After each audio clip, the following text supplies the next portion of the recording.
Heyo everyone, welcome back. Day 9, 31 Days of Dread. I am Peter A. DeLuca, and welcome to my annual podcast event, where we do one horror movie a day for the entire month of October.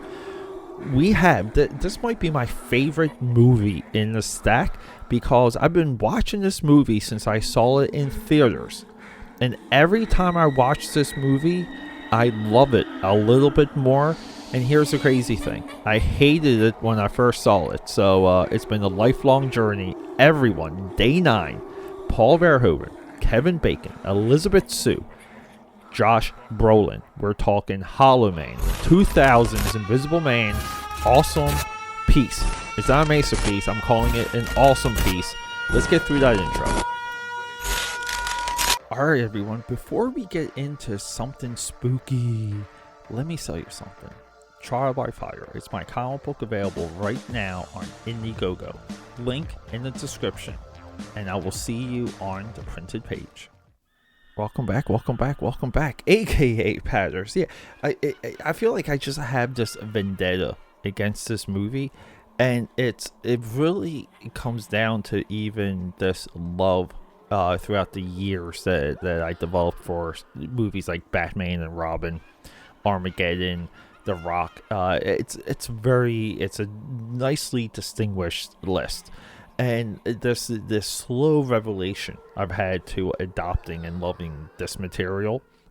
It's almost like where, again, we're all about long form discussion for movies here, and it's like your opinion changes because as you get older, you take things less seriously, or you kind of see things for what they are.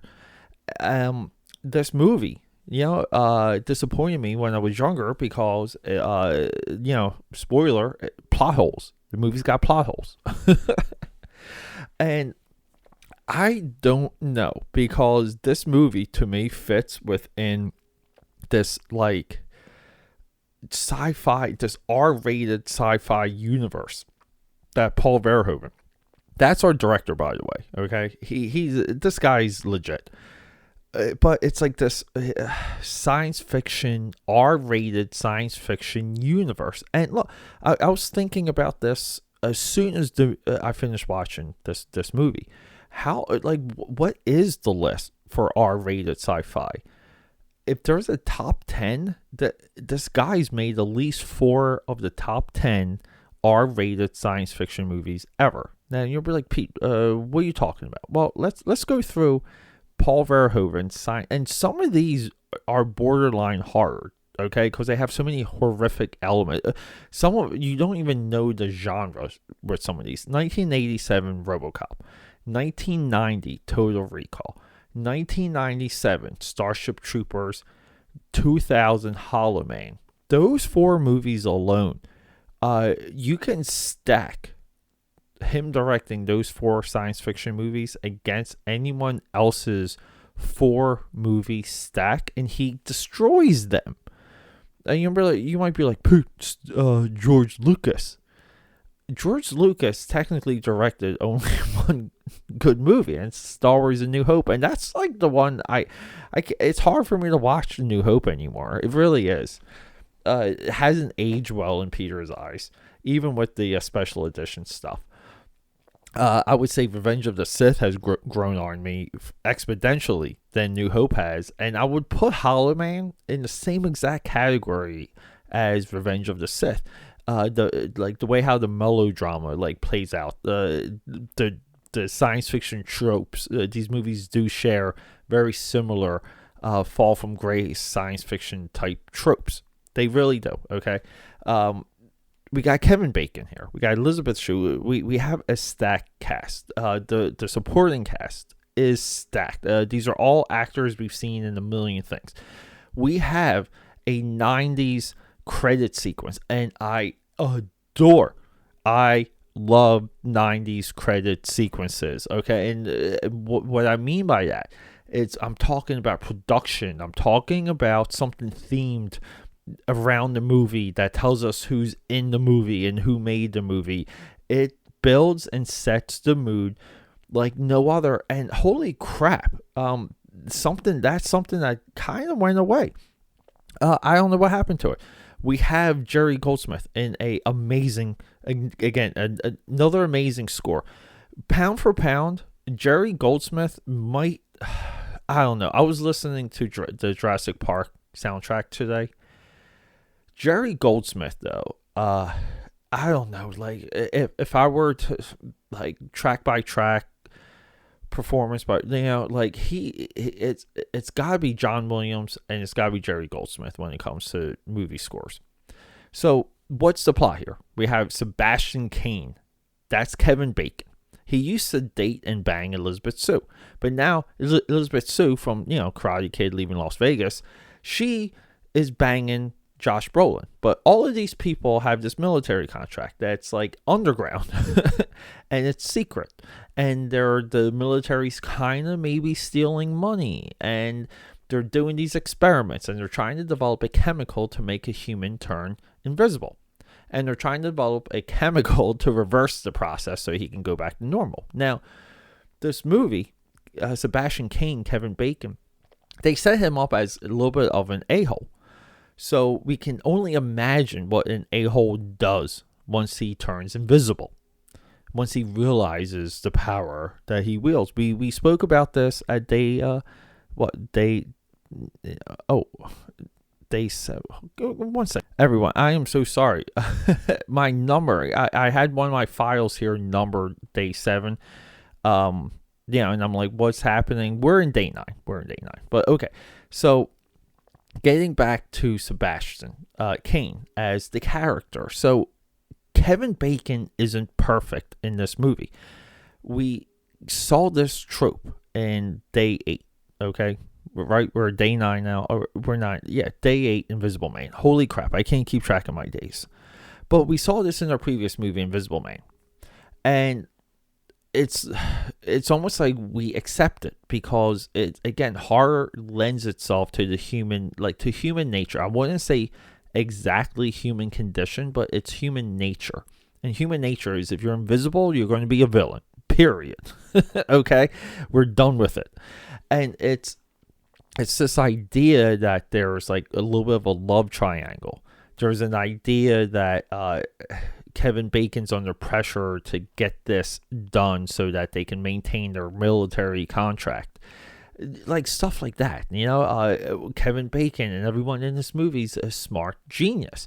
The way how these geniuses try and figure out where Kevin Bacon is at times when he goes on his murder spree is pretty intelligent. Each one kind of has like their own trick, their own way. It's almost like Freddy Krueger, where in Dream Warriors they all kind of had their little edge against Freddy Krueger for a little bit, and then Krueger just rips them apart. This movie, it's exactly laid out the same exact way. So, and then we have these like awesome performances. The special effects hold up to this day. For the CGI likeness, it looks like Kevin Bacon the entire movie. The entire movie, this thing looks like Kevin Bacon. I could see maybe why they chose Kevin Bacon, because his features are so angular, and I think, like as a caricature, like as a abstraction almost, like they can pinpoint his features and sell it as Kevin Bacon. It perfectly works. So. And then like we have a murder spree, we have an invisible guy that comes back a few times, and then boom, like we're done. We're at the bed of an ambulance, and we hit the credits. And like there's not too much to this movie except for the edge that Verhoeven puts onto this movie. We have this guy. He's a dirty bird. He commits a capital crime. He essentially like rapes a woman. We see that he uses his ability to like do dirty things to girls. Like there's almost like 3 sexual assaults in this movie, and on top of it too, this movie is violent. This movie is bloody. This is, I would say, maybe the greatest version of the Invisible Man that I have seen. Now, the previous movie that we just spoke about, the 2020 Elizabeth with Elizabeth Moss. That's a great one too, but it doesn't go into the mind of the like it's almost like the sequel for that, I think, would be better, because we understand the woman from Invisible Man so much more.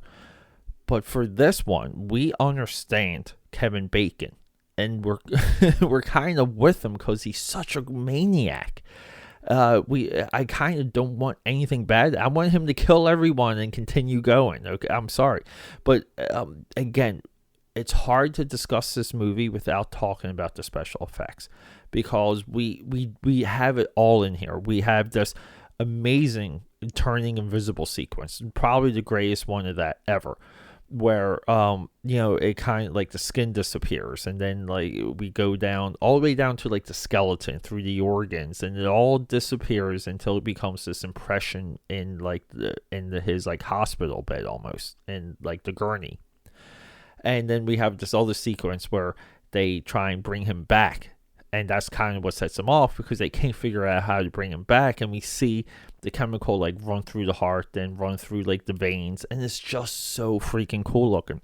And then we have him going through everything you would want to see. He goes into a pool. He gets hit by a fire extinguisher. He gets paint or blood thrown on him. Okay, like he walks through smoke. We see him with infrared.